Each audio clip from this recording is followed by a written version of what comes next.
What's good, everybody, and welcome back to the channel for a brand new series here on a brand new game that is MLB The Show 23. Didn't release as many episodes last week as I typically do, as I just wasn't in the mood to play Madden, and I was honestly playing this game all weekend. And I decided, you know what, let's just try to put it on the channel. MLB The Show is a game that I've played for just kind of the last couple of years.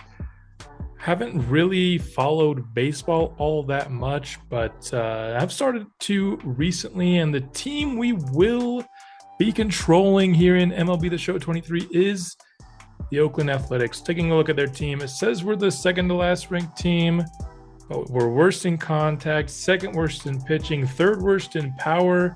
It's really kind of the fielding and our athleticism it's keeping us. And honestly, even more than that, it's the fact that we have 20 million less of a budget than anyone else in the game. And that's a part of MLB that you just don't really see in, a game like 2K or Madden. Taking a look at our roster, we will start going position by position with Paul Blackburn, and I got some clips from a couple of spring practice games. I watched two of them, so these aren't necessarily highlights, as I don't know if there's enough clips to call them highlights here through two games. But James Kaprelian here, I think, has some good potential here with 95 break and velocity. It's just too bad his actual potential isn't all that good, but pretty well-rounded pitcher. And good break and velocity with no apparent weakness. Nothing's really strong either. All of his per nines are in the 50s, really. I think he's a solid pitcher, just not somebody that you want to have in there as the second best on your roster. Taking a look at a couple of his best pitches in I think he only pitched like one inning for us, so here are a few of his best in that inning. Kyle Muller is a guy that, honestly, in terms of a prospect, he looks decently promising. That 35 walks per nine is really low, and that is a rating that comes into play a lot in simulation. Didn't get any clips from him as he didn't pitch in the two games we looked at. Same here for Waldichuk. I think, he's got some filth on his pitches. 99 break is a really obviously strong rating. But with him and Muller, I just really wish they weren't already on the 40-man roster. We give them a little bit more time in the minors. It's just our pitching situation is so bad that they have to play. Dalton Jeffries, another guy we didn't see pitch in the two games. Decently well-rounded ratings, but not really an MLB level pitcher. In terms of prospects, I didn't get clips of any of the prospects because it was spring training is the only thing I've done. But Ryan Cusick I imagine it's Cusick, is a pretty solid pitching prospect, as is Gunnar Hoglund at 23 years old.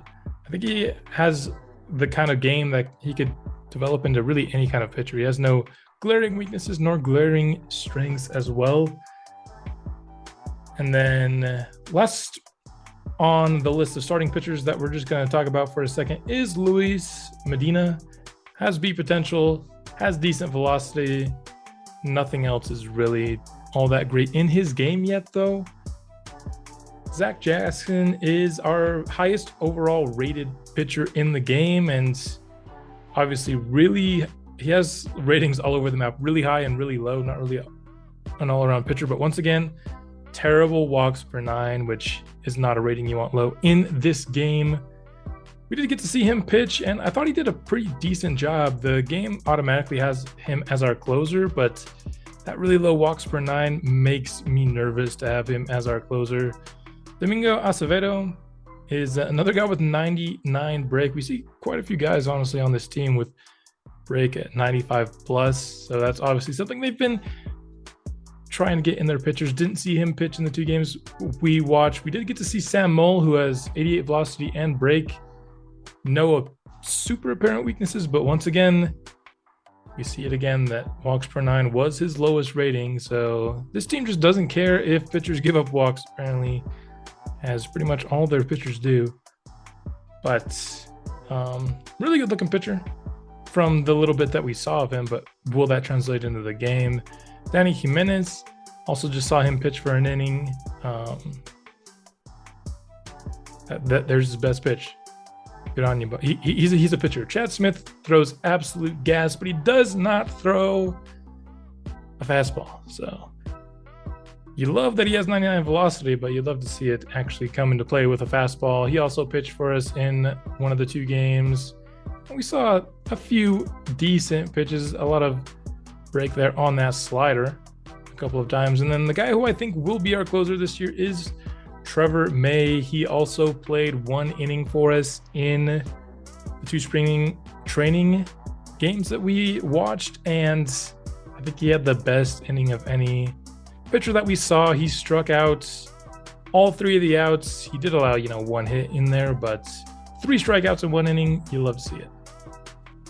Now let's get to the position players, starting with Manny Pina, a veteran catcher who decent power hitting and decent fielding, nothing special. Shea Langeliers has a rocket arm, pretty young with some potential on him as well. He's the one that was actually playing catcher for us in the 2 spring training games, so he's the one that we got to see and get a nice knock out into left field there, bringing in a runner to home base.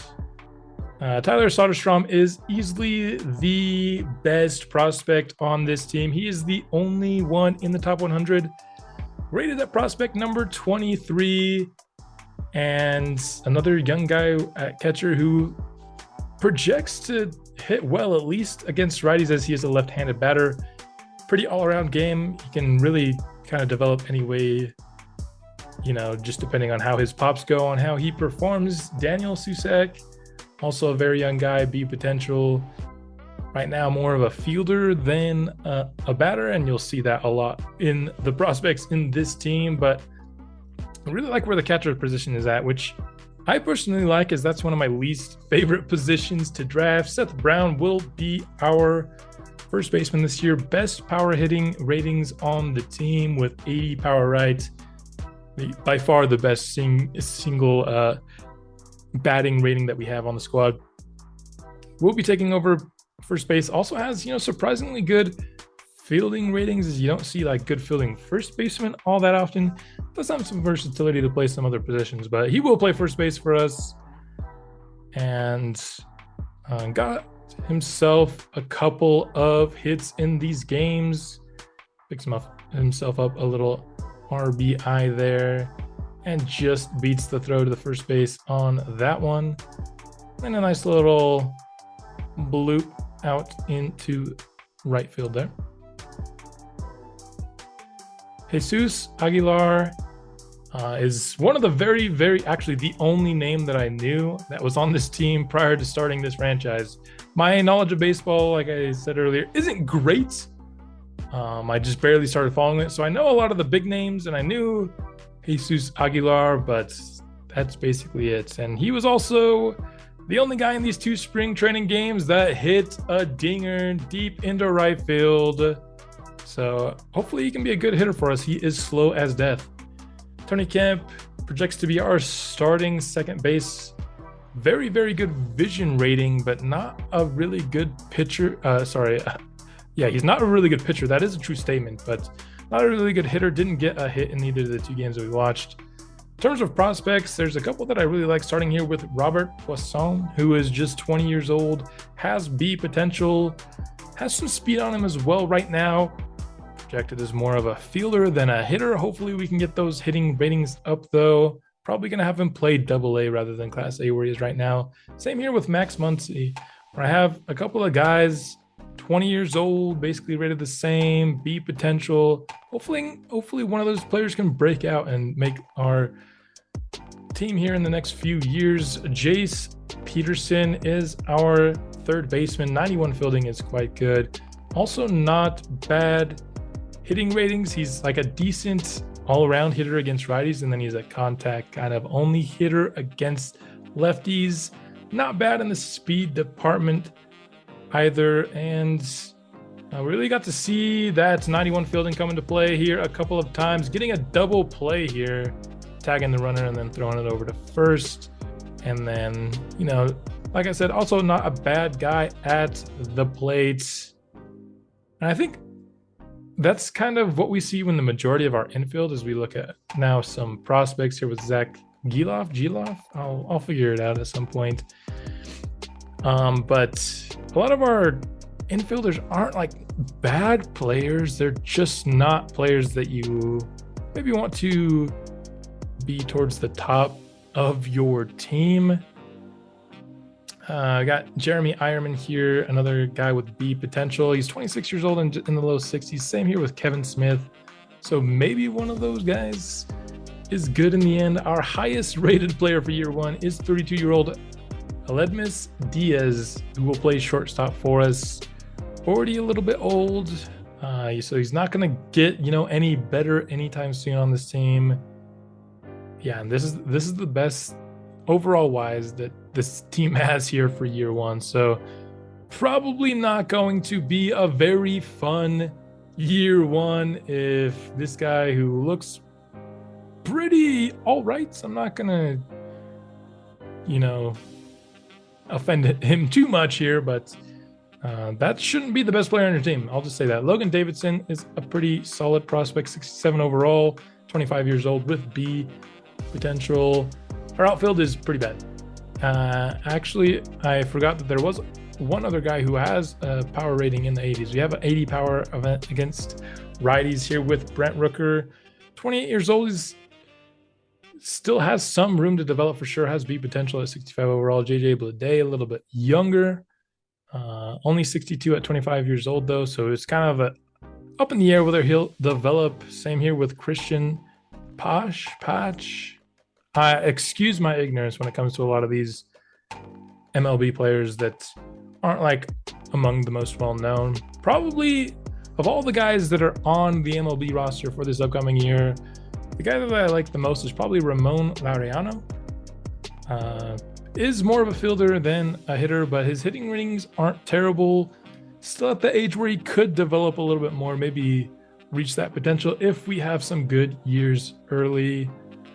And if he's a solid player, but if this is like the number one guy, like the favorite guy that's on your MLB roster, I just don't know where you're at as a team. Well, I do know where. I said it in the thumbnail.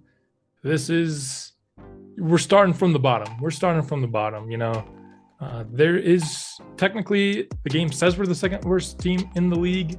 Let's go ahead and take a look at some of these position ratings right now. It says the worst is the Nationals. I've kind of, right when the game came out, I did a rebuild of the Nationals because they were like, oh, this is the worst team. No, the Oakland is worse than Washington, I think, for sure. Particularly because at least Washington has a lot of prospects that are closer to being MLB players than Oakland does, which is why I chose this team, because not only is it not good now, unless we do some serious improving of this roster, it won't be good anytime soon. And so, going to be a very long-term rebuild. I plan to do many years inside of here. How we're going to pace that is still a question that I have yet to answer, but let's just take a look at our payroll. Our highest paid player is at $7.2 million. And one of the things that when we were hired as, you know, the GM of this team, the owner told us that we are not allowed to go over 75% of the budget at any point. He is a businessman. He wants this team to be profitable, and he expects at least 25% of the revenue to be in his pocket. He has also stated that any free agent outside of the team, so this doesn't apply to re-signing draft picks or anybody from the team, but anybody from free agency in the offseason, we cannot sign a player for more than $15 million a year. Wants to keep the team cheap. He's willing to spend some as long as the team is making a good enough profit for him to pocket a substantial amount of money. So there we are, the intro to this Oakland Athletics franchise rebuild. My lack of knowledge of baseball is probably going to call for a need for me to get a lot of guidance here from, the comment section. So if you have any ideas, let me know. That's all I have for this episode. We'll be back soon with another, and I will see you then.